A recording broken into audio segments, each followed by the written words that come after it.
자, 바로 시작해 볼까요? 오늘 해설해 드릴 내용은 정말 흥미롭습니다. 우리가 아주 잘 아는 고대 텍스트 창세기 32장에 숨겨진 깊은 역설과 의미를 파헤쳐 볼 건데요.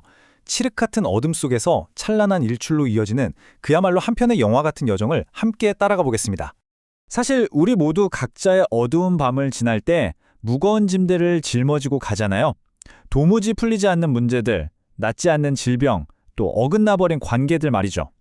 오늘 우리가 살펴볼 인물, 야곱 역시 딱 그런 압도적인 부담감과 두려움의 한가운데 서 있었습니다. 첫 번째 파트, 황혼 무렵 완전히 홀로 남겨진 야곱입니다. 당시 상황을 머릿속에 한번 그려보세요.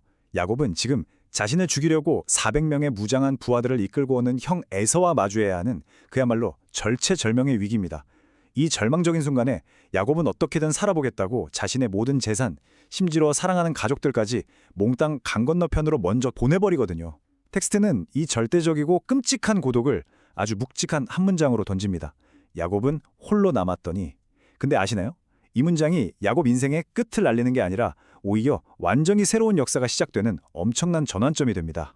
자, 이제 두 번째 파트, 깊은 밤에 벌어진 영적 씨름입니다.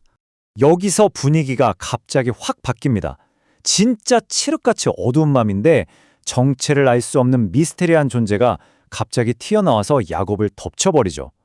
야곱 입장에서는 진짜 죽기 살기로 필사적으로 싸울 수밖에 없었을 겁니다. 근데 여기서 진짜 중요한 포인트가 하나 있어요.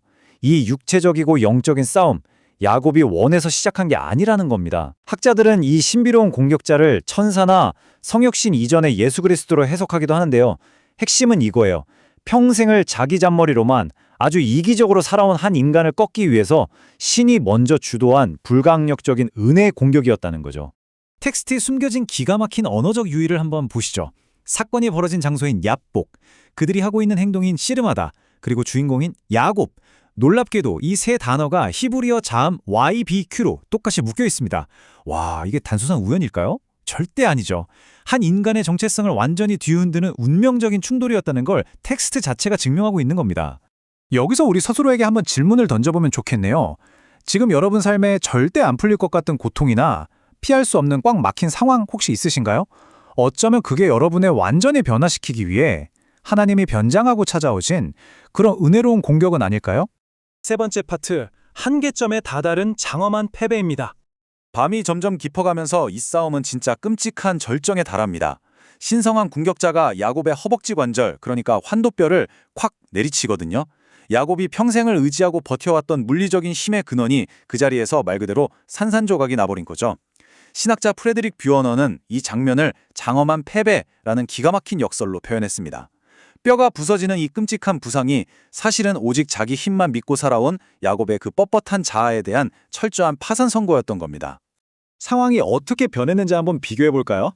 환도뼈가 부서지는 바로 그 순간 야곱은 평생을 써먹었던 그 지긋지긋한 속임수, 잔꾀 같은 전략들을 다 내려놓게 됩니다. 아니, 내려놓을 수밖에 없었죠. 이제는 부러진 다리를 이끌고 상대방의 바짓가랑이를 붙잡은 채 제발 축복해달라고 자비를 구걸하는 전적으로 의존적인 존재가 되어버린 겁니다. 네 번째 파트, 내 이름은 야곱입니다 하는 정직한 고백입니다. 거친 숨소리만 헉헉대고 있는 그 숨막히는 정막 속에서 이 신성한 상대방이 잠깐 멈춰서서 진짜 날카롭고 뼈 때리는 질문 하나 던집니다. 내 이름이 무엇이냐? 생각해보세요. 20년 전에 자기 친아버지한테 제가 바로 이삭이겠습니다 라고 아주 대담하게 사기를 쳤던 야곱이잖아요. 그런데 마침내 창조주 앞에서 완전히 무너져 내린 채 자기의 그 추악한 진짜 정체성을 털어놓습니다. 내 이름은 야곱입니다. 남의 발뒤꿈치를 잡는 자, 속이는 자, 사기꾼. 그 진짜 이름을 말이죠. 이 고백을 우리 삶에 한번 대입해보죠. 오늘 이 시간 여러분이 하나님 앞에서 솔직하게 벗어던져야 할 거짓된 이름, 꾹꾹 눌러쓴 교만한 가면, 혹은 꽁꽁 숨겨둔 속임수 같은 여러분만의 야곱은 과연 무엇입니까? 다섯 번째 파트, 새벽이 오고 새로운 이름과 일출을 맞이합니다. 바닥까지 쳤던 그 처절하고 정직한 고백 직후에 이야기의 흐름이 180도 확 바뀝니다. 그 어둡고 끔찍했던 고독을 뚫고 영광스럽고 새로운 아침을 향해 쭉쭉 나아가거든요. 하나님이 야곱에게 이스라엘이라는 새 이름을 주시는데 이거 오해하시면 안 됩니다. 연약한 인간인 야곱이 전능하신 하나님을 힘으로 이겨먹었다는 뜻이 절대 아니에요. 오히려 창조주 하나님께서 한 인간의 그 질기고도 절박한 눈물 앞에 너무나 자비롭게 져주기로 선택하셨다는 진짜 기가 막힌 은혜의 역설을 담고 있는 겁니다. 이스라엘이라는 이름의 진짜 깊은 의미는 바로 하나님이 다스리신다입니다. 내 인생을 내 맘대로 내 힘으로 쥐고 흔들려고 했던 그 고집불통 인간이 드디어 인생의 운전대를 넘겨준 거죠. 평생을 조종하고 속이며 살아온 야곱이라는 자아가 완전히 죽고 그의 삶에 하나님의 새로운 통치가 탄생하는 가슴 벅찬 순간입니다. 자, 그럼 이걸 우리 현실에 한번 진하게 적용해 볼까요? 재정 문제, 건강, 우리 아이들, 직장, 그리고 복잡한 인간관계. 사실 이런 것들 지금 여러분이 절대로 안 뺏기려고 두 손으로 꽉 움켜쥐고 있는 지극히 개인적인 영역들 아닙니까? 이제는 억지로 쥐고 있던 그 선을 펴서 더 크고 선하신 분의 통치 아래로 넘겨드려야 할 때라는 거죠.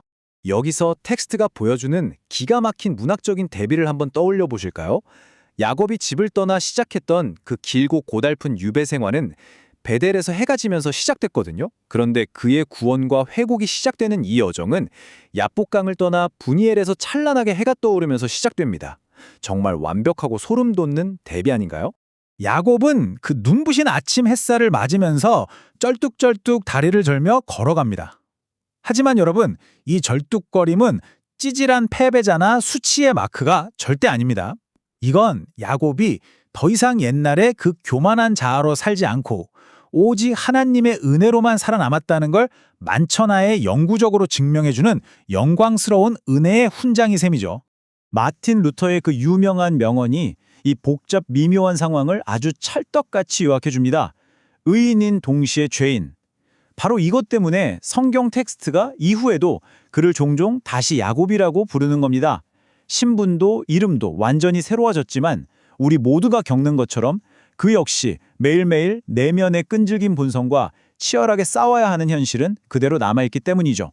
마지막 결론입니다. 여러분만의 분이엘을 찾아서.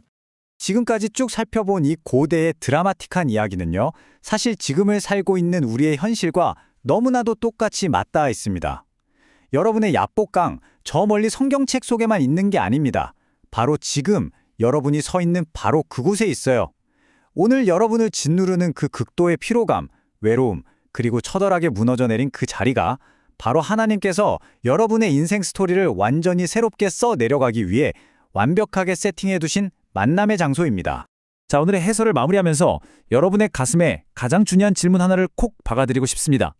여러분은 오늘 그 알량한 자존심에 두 손을 번쩍 들고 항복해서 분이엘의 찬란한 아침해를 맞이하시겠습니까?